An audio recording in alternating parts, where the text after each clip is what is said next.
नमस्कार दोस्तों, मैं हूँ आरती प्रजापति। आरती प्रजापति यूट्यूब चैनल पर आप सभी का हार्दिक अभिनंदन करती हूँ।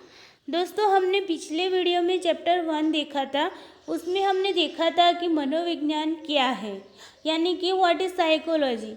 हमने देखा कि किस तरह से मनोविज्ञान था, वो दर्शन शास्त्र का भाग पहले था। उसमें से वो कैसे एक अलग से विज्ञान बना और अलग से एक सब्जेक्ट के रूप में अभी देखा जाता है। तो मनोविज्ञान जब प्रारंभिक अवस्था में था तब वो आत्मा का विज्ञान कहलाया, यानी कि आत्मा का अध्ययन कहलाया। उसके बाद वो मन का अध्ययन बना, उसके बाद वो चेतना का अध्ययन बना, और उसके बाद लास्ट में हमने देखा कि वो व्यवहार का अध्ययन कहलाने लगा। और अभी भी वर्तमान समय में मनोविज्ञान को व्यवहार का अध्ययन करने वाला विज्ञान ही माना जाता है।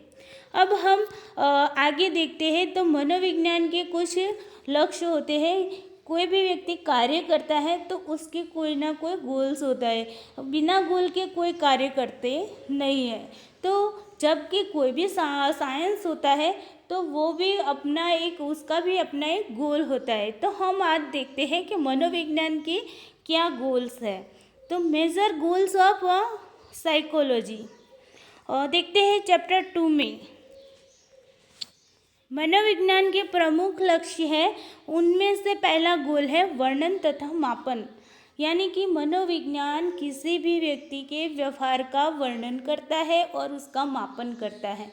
तो मान लीजिए हम कोई एग्जाम्पल ले लेते हैं कि कोई व्यक्ति है, कोई पर्सन है, वो किसी भी तरह का बिहेवियर करता है। तो वो ये बिहेवियर क्यों करता है और किस लिए करता है, कितनी हद तक करता है, उसका मापन करने का काम मनोविज्ञान का है। उसका मापन करने का ध्येय गोल मनोविज्ञान का है। तो साइकोलॉजी ये पता लगाता है कि ये व्यक्ति ऐसा बिहेवियर क्यों करता है और उसके बाद उसका वर्णन भी करता है, यानी कि उसका डिस्क्रिप्शन भी करता है। अब मनोविज्ञान ने जान लिया कि कोई भी व्यक्ति है, वो उसका नेचर इस प्रकार का है और उसका ये नेचर किस कारण से है, तो वो उसको जानने की कोशिश करता है। तो पहले उसने क्या किया, किसी भी पर्सन के नेचर को समझने की कोशिश की।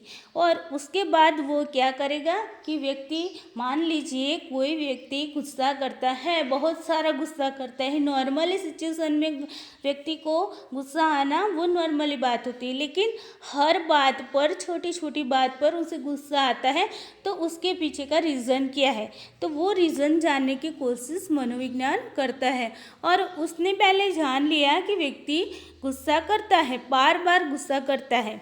तो अब वो क्या करेगा, उसके रीजंस ढूंढेगा। रीजन ढूंढने के बाद वो उसकी व्याख्या, यानी कि इंटरप्रिटेशन एंड एक्सप्लेनेशन करेगा कि ये गुस्सा क्यों कर रहा है, किस कारण से उसे इस छोटी छोटी बातों पर गुस्सा आता है। इस तरह से वो उसका स्पष्टीकरण भी करेगा। उसके बाद वो क्या करेगा, मनोविज्ञान वो जब व्यक्ति के बारे में सारा पता लगा लिया कि व्यक्ति गुस्सा क्यों करता है, बार बार गुस्सा करता है, तो उसके पीछे के रीजंस क्या क्या है, किस कंडीशन में वो गुस्सा करता है। उसके बाद सारा पता लगाने के बाद, सारा स्पष्टीकरण, एक्सप्लेनेशन करने के बाद वो ये प्रेडिक्शन, यानी कि पूर्वानुमान करेगा कि इस व्यक्ति को इस सिचुएशन में रखा जाता है, इसलिए उसे गुस्सा आता है। और अब उसके लिए क्या किया जाएगा, तो उसके लिए जैसे कि मान लीजिए व्यक्ति को जिस कंडीशन में गुस्सा बार बार आता है, उस कंडीशन से व्यक्ति को हमें दूर रखना होगा। इस तरह से वो उनके गुस्से पर कंट्रोल भी कर सकता है। तो साइकोलॉजी का लास्ट गोल ये है कि किसी भी व्यक्ति के नेचर के बारे में, उसके व्यवहार के बारे में पहले तो उसका मापन करना, फिर उसका वर्णन करना, फिर उसके बारे में स्पष्टीकरण करना, और स्पष्टीकरण के बाद वो उसका पूर्वानुमान लगाएगा कि अगर व्यक्ति यही कंडीशन में बहुत ज़्यादा दिन तक रहेगा तो उसे मानसिक स्वास्थ्य की बीमारियां होने की संभावना है। इस तरह से वो भविष्यवाणी भी करेगा और भविष्यवाणी के आधार पर वो ये भी बताएगा कि इसका नियंत्रण, उस पर, ये गुस्से पर कंट्रोल किस तरह से लाया जाता है।